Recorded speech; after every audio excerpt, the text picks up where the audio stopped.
नमस्कार दोस्तों, स्वागत है मेरे यूट्यूब चैनल में आप लोगों का। फिर से जो है हम बीएड और डीएड का प्रिपरेशन जोरों शोर से तैयारी कर रहे हैं। तो इसके अंतर्गत जो शिक्षण अभिरुचि का जो टॉपिक है उसको पहले हम कवर कर रहे हैं। तो इससे पहले हम 9-10 वीडियो जो है अपलोड कर चुके हैं शिक्षण अभिरुचि के। तो जिन्होंने नहीं देखे हैं दोस्तों तो जल्दी जल्दी जा करके देखिए, क्योंकि टॉपिक वाइज टॉपिक हम सारा टॉपिक को कवर करेंगे। रीजनिंग रीजनिंग, हिंदी, इंग्लिश ऐसे करके, ठीक है। तो देखिए आज का जो प्रश्न है काफ़ी इंपॉर्टेंट प्रश्न लाया हुआ हूँ, ठीक है। तो आप लोग वीडियो के साथ एंड तक बने रहें। यहाँ पे पहला प्रश्न आप लोगों को दिख रहा होगा, छात्रों में सद्गुणों का विकास कैसे किया जा सकता है, ठीक है। ऑप्शन कुछ इस प्रकार है दोस्तों। यहाँ पे ऑप्शन डायरेक्टली जो है मैं आंसर बताते जाऊंगा जिससे वीडियो का लेंथ छोटा बने। इसका राइट आंसर हो जाएगा दोस्तों ऑप्शन नंबर पहला, अध्यापक का व्यवहार सद्गुणों पर आधारित होता है। अब अगला प्रश्न की ओर हम बढ़ते हैं। आपको एक ही वेतन की निम्नलिखित व्यवसायों में से किसी एक व्यवसाय का चयन करने को कहा जाए तो आप किसका चयन करेंगे। यहाँ पे देखिए पुलिस, क्लर्क, फौज, अध्यापक, ठीक है। सिंपली जो है इजी सा क्वेश्चन है बट बहुत ही इंपॉर्टेंट है, ठीक है। इसका राइट आंसर हो जाएगा दोस्तों ऑप्शन नंबर सी, या अध्यापक, ठीक है। अब देखिए अगला प्रश्न है, आप अपने शिक्षक को प्रभावशाली क्यों बनाना चाहते हैं, ठीक है, शिक्षण को। तो ऑप्शन कुछ इस प्रकार है दोस्तों, जिसका राइट आंसर हो जाएगा ऑप्शन नंबर बी, जिससे आप अपने व्यवसाय में के प्रति न्याय कर सके। अब देखते हैं अगला प्रश्न है। यहाँ पे आपके पाठ्यक्रम निर्माण समिति में रखा जाता है। पाठ्यक्रम का निर्माण करते समय आप किस बात का ध्यान रखेंगे। ऑप्शन कुछ इस प्रकार है दोस्तों, जिसका राइट आंसर हो जाएगा ऑप्शन नंबर बी, पाठ्यक्रम शिक्षा के उद्देश्य की पूर्ति करें। अब देखते हैं अगला प्रश्न है। यहाँ पे जल्दी जल्दी जो है हम क्वेश्चन को कवर करेंगे जिससे वीडियो को छोटा कर सके। आज की शिक्षा के साथ अनेक समस्याएं जुड़ी हुई है। आपके ऊपर यदि इन समस्याओं के समाधान के लिए कहा जाए तो आप कहाँ से शुरू करेंगे, ठीक है दोस्तों। प्राथमिक स्तर, किसी भी स्तर, विश्वविद्यालय स्तर, माध्यमिक स्तर, ठीक है। इसका जो है राइट आंसर हो जाएगा दोस्तों ऑप्शन नंबर पहला, प्राथमिक स्तर, क्योंकि आपको पता ही है कि शुरू से ही आपको प्राथमिक स्तर से शिक्षा जो है प्राप्त किया जाता है। अब देखिए अगला प्रश्न की ओर, शिक्षकों को अच्छे शिक्षण हेतु निम्नलिखित में से क्या प्रोत्साहन देना उचित होता है, ठीक है। ऑप्शन कुछ इस प्रकार है, जिसका राइट आंसर हो जाएगा ऑप्शन नंबर सी, उनके वेतन में वृद्धि करना। अब देखते हैं अगला प्रश्न है। यहाँ पे बीएड की डिग्री प्राप्त करने के बाद आप क्या करना पसंद करेंगे। तो स्वाभाविक सी बात है दोस्तों, इसका जो है राइट आंसर हो जाएगा ऑप्शन नंबर डी, किसी भी विद्यालय में शिक्षण करना, ठीक है। अब देखते हैं अगला प्रश्न, आप अध्यापक के व्यवसाय में किसी कारण से आए है, ठीक है, किस कारण से आए हैं। ऑप्शन कुछ इस प्रकार है दोस्तों, जिसका राइट आंसर हो जाएगा ऑप्शन नंबर सी, आपकी इस व्यवसाय में रुचि थी, इंटरेस्ट था, ठीक है। आप किस प्रकार के व्यवसाय में जाना पसंद करेंगे। ऑप्शन कुछ इस प्रकार है दोस्तों, जिसका राइट आंसर हो जाएगा ऑप्शन नंबर सी, जिससे आपको शांति मिल सके। अब देखते हैं अगला प्रश्न की ओर, आपकी राय में विश्वविद्यालय स्तर के अध्यापकों की नियुक्ति कर दायित्व किस पर होना चाहिए, ठीक है। ऑप्शन कुछ इस प्रकार है, जिसका राइट आंसर हो जाएगा ऑप्शन नंबर डी, एक विशेष आयोग पर, ठीक है। अब देखते हैं अगला प्रश्न की ओर हम बढ़ते हैं। आज के छात्र पढ़ने की आदत समाप्त होती जा रही है, आप अपने छात्रों में स्वाध्याय की आदत कैसे विकसित करेंगे, ठीक है। ऑप्शन कुछ इस प्रकार है दोस्तों, जिसका जो है राइट आंसर हो जाएगा ऑप्शन नंबर डी, ठीक है। ऑप्शन नंबर डी इसका राइट आंसर है, उनके लिए अच्छा साहित्य उपलब्ध कराएंगे। अब देखते हैं अगला प्रश्न की ओर हम बढ़ते हैं। आपके विचार से छात्रों को प्राथमिक चिकित्सा का ज्ञान क्यों कराना चाहिए, ठीक है। ऑप्शन कुछ इस प्रकार है, जिसका जो है राइट आंसर हो जाएगा ऑप्शन नंबर बी, छात्रों को यदि उपचार की आवश्यकता पड़ेगी तो अध्यापक मदद दे सकता है। अब देखते हैं अगला प्रश्न है। यहाँ पे प्रत्येक अध्यापक कक्षा में शिक्षण कार्य करता है, उसका शिक्षण छात्रों के मस्तिष्क में किस सीमा तक स्थिर रह पाया, इसके लिए निम्नलिखित में से क्या आवश्यक है, ठीक है। तो देखिए ऑप्शन कुछ इस प्रकार है यहाँ पे, जिसका राइट आंसर हो जाएगा ऑप्शन नंबर डी, ठीक है।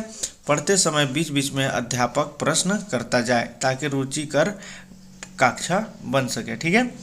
अध्यापक के विज्ञान पढ़ाते समय किस विधि का प्रयोग सबसे अधिक करना चाहिए। काफ़ी जो है इंपॉर्टेंट क्वेश्चन है दोस्तों, आया हुआ प्रश्न है, रिपीटेड क्वेश्चन है, ठीक है। अब देखिए इसका जो है राइट आंसर हो जाएगा ऑप्शन नंबर पहला, प्रोजेक्ट विधि। अब देखते हैं अगला प्रश्न है। यहाँ पे अध्यापक को छात्रों को इस बात के लिए कैसे प्रोत्साहित करना चाहिए कि बच्चे उससे प्रश्न करें, ठीक है। इसका जो है राइट आंसर हो जाएगा पहला, ऑप्शन नंबर पहला, जो बच्चे प्रश्न पूछते हैं उन्हें वह प्रोत्साहित करें, ठीक है। अब देखते हैं अगला प्रश्न की ओर हम बढ़ते हैं। आप क्या यह आवश्यक समझते हैं कि अध्यापक को अपने छात्रों को उनके नाम से पुकारना चाहिए? यदि हाँ तो क्यों? ठीक है, ऑप्शन कुछ इस प्रकार है दोस्तों, जिसका राइट आंसर हो जाएगा ऑप्शन नंबर पहला। इससे अध्यापक व बच्चों में समीपता स्थापित होती है। ठीक है, इंटर रिलेशन। अब देखते हैं अगले प्रश्न की ओर बढ़ते हैं। पढ़ाते समय बच्चे आपसे प्रश्न करते हैं तो आप उसके प्रति क्या प्रतिक्रिया अभिव्यक्त करेंगे? ऑप्शन कुछ इस प्रकार है। ठीक है, इसका जो है राइट आंसर हो जाएगा ऑप्शन नंबर डी। आप उन सभी प्रश्नों को स्वीकार कर लेंगे जो पाठ से संबंधित है। ठीक है, अब देखते हैं अगला प्रश्न की ओर हम बढ़ते हैं। आप छात्रों को पढ़ा रहे हैं, वह छात्र आपस में बात कर रहे हैं तथा पढ़ने में रुचि नहीं ले रहे, ऐसी स्थिति में क्या निर्णय लेंगे? ठीक है, ऑप्शन कुछ इस प्रकार है दोस्तों, जिसका जो है राइट आंसर हो जाएगा ऑप्शन नंबर बी। आप सोचेंगे कि कहीं आपके पढ़ाने में तो गलती नहीं, जो बच्चे रुचि नहीं ले पा रहे हैं। अब देखते हैं अगला प्रश्न यहाँ पे। शिक्षकों को सतत शिक्षा से क्या लाभ होता है? ठीक है, तो इसका जो है राइट आंसर हो जाएगा ऑप्शन नंबर बी। अध्यापक नवीनतम ज्ञान को समझने में समर्थ होता है। अब देखते हैं अगला प्रश्न की ओर हम बढ़ते हैं। काफ़ी इंपॉर्टेंट प्रश्न है। प्रौढ़ शिक्षा का अधिकार किससे सौंपना चाहिए? ठीक है, ऑप्शन कुछ इस प्रकार है दोस्तों, जिसका राइट आंसर हो जाएगा ऑप्शन नंबर डी, सरकारी और निजी तंत्र को। अब देखते हैं अगला प्रश्न। अध्यापकों की जो है प्रोन्नति का आधार क्या होना चाहिए? ठीक है, ऑप्शन कुछ इस प्रकार है, जिसका जो है राइट आंसर हो जाएगा ऑप्शन नंबर डी, उसकी पिछले वर्षों में शैक्षिक अभिवृद्धि। अब देखते हैं अगला प्रश्न। छात्रों को उनके अनुचित व्यवहार के लिए कैसे रोका जाना चाहिए? ऑप्शन कुछ इस प्रकार है दोस्तों, जिसका राइट आंसर हो जाएगा ऑप्शन नंबर बी, उन्हें समझाकर। यहाँ देखिए नेक्स्ट प्रश्न। पाठ्यक्रम की आवश्यकता क्यों होनी चाहिए? ठीक है, इसका जो है राइट आंसर हो जाएगा ऑप्शन नंबर सी, यह अध्यापक व छात्र को कार्य करने की दिशा प्रदान करती है। अब देखते हैं अगला प्रश्न यहाँ पे। अध्यापक अपने व्यवसाय, ठीक है, अध्यापक अपने व्यवसाय के प्रति निष्ठावान हो सके, इसके लिए उसकी नौकरी किस प्रकार की हो? ठीक है, ऑप्शन कुछ इस प्रकार है दोस्तों, इसका राइट आंसर है ऑप्शन नंबर सी, 5 वर्ष से ठेके पर। अब देखते हैं अगला प्रश्न यहाँ पे। एक अध्यापक के रूप में आप अपने छात्रों के अंदर पुस्तकालय अध्ययन की रुचि कैसे विकसित करेंगे? ठीक है, ऑप्शन कुछ इस प्रकार है, जिसका जो है राइट आंसर हो जाएगा दोस्तों ऑप्शन नंबर डी, छात्रों के साथ स्वयं पुस्तकालय में बैठकर अध्ययन करना। अब देखते हैं अगला प्रश्न की ओर हम बढ़ते हैं यहाँ पे। आपके विद्यालय की समस्या तालिका का निर्माण होना क्यों आवश्यक प्रतीक होता है? ठीक है, ऑप्शन कुछ इस प्रकार है, जिसका जो है राइट आंसर हो जाएगा ऑप्शन नंबर पहला, इससे विद्यालय कार्यक्रम का उपयुक्त विभाजन संभव है। ठीक है, अब आगे हम प्रश्न की ओर हम बढ़ते हैं। एक शिक्षक के रूप में आप यह क्यों आवश्यक मानते हैं कि अध्यापक को अपने छात्रों को प्यार करना चाहिए? ठीक है, ऑप्शन कुछ इस प्रकार है दोस्तों, जिसका जो है राइट आंसर हो जाएगा ऑप्शन नंबर सी, जिससे अध्यापक व छात्रों में मधुर संबंध बन सके। अब देखते हैं अगला प्रश्न। आप छात्रों के लिए खेलकूद की क्रियाओं में भाग लेना क्यों आवश्यक है? ठीक है, ऑप्शन कुछ इस प्रकार है दोस्तों, जिसका जो है राइट आंसर हो जाएगा ऑप्शन नंबर डी, उपयुक्त सभी। अब देखते हैं अगला प्रश्न। आप जिस विद्यालय में कार्य करना चाहते हैं उसमें सुधार लाने हेतु आप वरीयता क्रम में किस पर ध्यान देंगे? ऑप्शन कुछ इस प्रकार है दोस्तों, जिसका जो है राइट आंसर हो जाएगा ऑप्शन नंबर सी, अध्यापकों के पढ़ाने पर ध्यान देंगे। अब अगला प्रश्न और इस वीडियो का आखिरी प्रश्न देखेंगे हम।